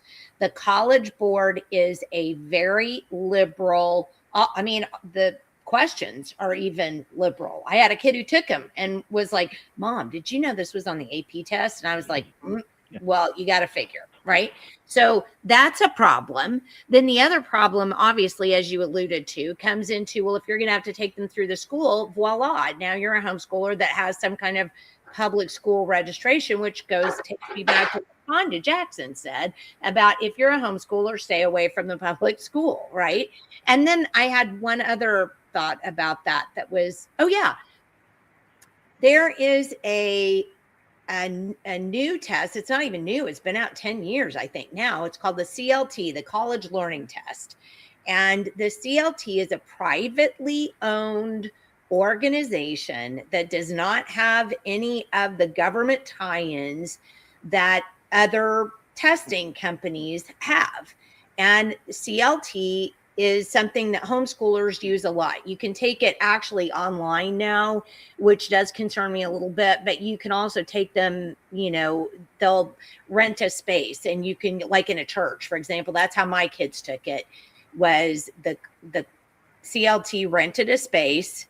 They got homeschool kids to sign up and we went in and took the CLT test. And I was really pretty pleased with it. It's very, it's a similar kind of test as what we use right now. And certainly the ACT. But the ACT is also administered by the College Board. So wouldn't it be nice to get away from the pro-Common Core, pro-government organizations and try something different? And that's the College Learning Test, which is the CLT. So Okay. That would be my, right. For yeah. homeschoolers, that would be my thing. Find the CLT. Find a CLT near you. So I just wanted to throw that one out there. Yeah. I'm not super thrilled about it, to be honest with you, but I don't like I don't like, I think that's setting up like almost a Tim Tebow Yes. like concept. It's like if you made a bill that said anybody in the district could participate in sports, and it's like, yeah, but by virtue, you just, by other statutes, you've eliminated homeschoolers. So it was, anyway, don't make that bill. Anyway, that's just my, how about don't write any bills unless they're repeal bills? Well, yeah, I mean, like I said, you could, there's 3,000 bills. It's just like, if they're not reducing the size of government or, I mean, why even regulate an agency? Parse them down, like parse their scope. Yeah. It's like, oh yeah, I don't know if I can get into that about I'm thinking about the police. Like, everybody wants to hate on the police, and I get that. And it's like, well, don't give them all these like rules. Don't give them all these like laws. Like, you can't, like, they have so many laws that they can enforce. We're like enabling, I thought you were going to say don't militarize them. Well, and that's what it. And yeah, well, yeah, absolutely, yeah. I mean, what you used to go look in the '80s, you saw a cop wear slacks and a blue shirt. Now today, they're wearing like SWAT gear. But anyway, and showing up in a bulletproof armored car. Yeah, it's a little concerning. Julia, we're gonna have to put this up because this is. Well, how about we all pay for the government we want? Yeah. Yeah. And they'll never allow that to happen. So. Yeah, I think. And they'll never allow that to happen because of something Gracie Colvin said back here. She said government is panicking because so many are choosing homeschooling. It means they're losing control of those kids. And that's where the funding. That's really the funding. That's the message. This is not an Oklahoma idea to fund kids. This is a up top, way up above us, and that's their what do they call it? Modus operandi. Yep. That's their MO. Yep. I can't remember who it was at the Capitol the other day, but TJ Schmidt from HSLDA, he was there at the Capitol with us, and he was approached by an elected official, and I can't remember which one. And he said to TJ, we need to get numbers on homeschoolers in Oklahoma. Right. And I'm having a seizure. Yeah, You know, yeah. TJ, he just shut his mouth and said, yeah. And we, How about over my dead body? How about Uh, come and get them? and we sat down with Waldron and he wanted to talk to us, and we talked to him for, well, Andrea talked to him for 20 minutes. I come in for the last 10 minutes trying to find out where she went, and it's just, we're talking in circles because it's like, you understand, we need to track these kids. They're being abused. And then it's like, you want this utopia. I mean, there's abused kids in the public school system already. Your utopia. Being abused by public school personnel. Well, yeah, that absolutely. Yeah. I mean, this utopia is not going to exist, or it's going to make, sorry, I'm being harassed. 1 minute. No, it's going to impact everybody's lives. It's going to, you're going to oppress the masses with this thought that you're going to save, one kid, and you're not. You're going to get both. You're going to get both. You're going to get abused kids. Now you've created this system that's probably more kids are getting abused because of this government system. Yep. And then everybody else is, oppressed by this other system. So. Anyway. Yeah, but again, it's like what you said. It's this pie in the sky idea that we can fix things, and you'll never fix human nature. Right. Not going to happen. Will not happen. Jesus is the only. Yeah. That's it. That's your hope there. Yeah. I know we're almost done, and the only thing I wanted to add before we're done is to say that I really honestly felt like at the Capitol this year, and for anyone who's listening doesn't know what I'm referring to, we just had Homeschool Oklahoma's Capitol Day. And I always sign up to talk to legislators because there are never enough people to do that. So that's how I spend the time during that day. But I will tell you, it was very different talking to legislators this year. Last year and the year before, the look they gave me when they understood that I was advocating for government getting out of homeschoolers' way. Yeah. We don't want the money. Don't, please stop trying to help. They looked at me like I had two heads then. But I will say there was a marked difference this year. Really? Yeah, absolutely. I really feel like we're getting. I saw that too. I think they're starting to understand it's not just the 500 noisy people that show up there every year. I think they're getting the picture that overwhelmingly homeschoolers did not ask for this. We asked to be left out. We've advocated against it, and we're not going away. And then the data that Robert put in his presentation there, it proves.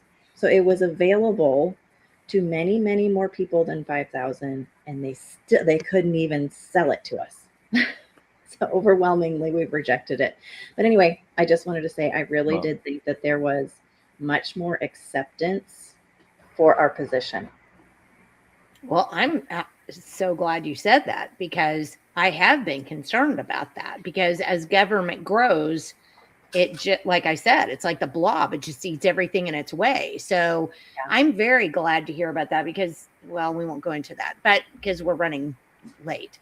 But I really appreciate you guys so much. I appreciate you letting us speak. I love it. Yeah, I appreciate it so much. Yeah, well, I'm glad to. People don't know this, and it's so good for you guys to say these things out loud, where it's not just me, because sometimes they just go, Jenny, bleh, whatever. But it's not just, I mean, they need to know it's not just me. I mean, there is a huge group of people who traversed from different states to come here to tell the government, leave us alone. We'll do what we want in terms of schooling our children. Well, and a lot of other things too, but I'm just saying, schooling our children, because we have such great protection for homeschoolers here. And we all know, if we don't force government into its box, government will jump out and eat us all. Yeah. It's like, and then it pops out and just, I mean, you just proved that, when we began the talk. So, I mean, I really appreciate you guys. Thank you so much. Yeah, thanks. Yeah, Yeah. Thanks for having us. absolutely. And continue to advocate outside the box. And if you've got something, for me, I will do my best to, get it out there. But right now it's so hard trying to get everything done that I'm just I'm not getting anything done well because I'm trying to do too many things. So you would have to just tag me and say, put this out. That's only one good thing about social media, I think. All right. Anything else before we get off of here for today? Nope. Not for me. No, I'm good. Okay. Again, I really appreciate you guys. Guys, thank you so much for being on today. Appreciate your comments as usual. And it's just very enlightening to have these discussions. And I do believe that if you know of people that homeschool, turn them on to these programs, Constitutional Home Educators, Homeschool Oklahoma, Right. get them into Yeah. these programs. Find you guys on Facebook because you've got a Facebook. Right. Yeah. What's the group? Yeah. Yeah. Oklahoma Coalition to Protect Constitutional Homeschooling. I think I said that right. Yeah. Just rolls right off the tongue. Yeah. Say it one more time. Oklahoma Coalition to Protect Constitutional Homeschooling. Okay. I So said that right. be sure to look them up. And we will see you again next Wednesday when we have, well, hang on a second. Oh, let me tell you who. I wish I could remember, but it's hard to keep them all.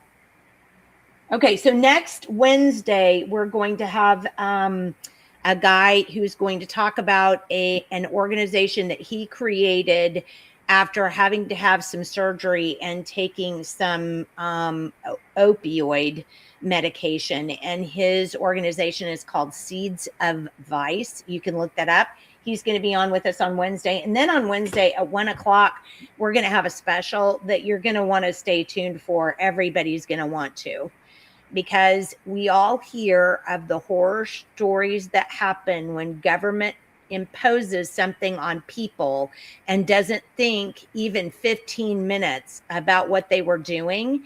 And I promise the Oklahoma Medical Marijuana Association, the OMMA, was probably the biggest boondoggle we've had recently, because government just sucks. But and you will hear from several people who tried to follow OMMA regulations, and then how they got awarded for following regulations? Bankruptcy, because nobody could figure out what the regulations actually were. So there's government for you. Right. So Yeah. Tune in at 1:00. It will be very interesting to see to hear about this situation. When I heard about it, I was absolutely traumatized. I thought, oh my gosh, this could happen to anybody. And we need to hear from them and hear what happens when we let government out of its little box. All right. Thank you again, guys. I really, really, really appreciate you so very much. Thank you, everybody who was watching. Have a wonderful, wonderful weekend. And we'll see you again Wednesday with the Rub Report. Bye. Bye.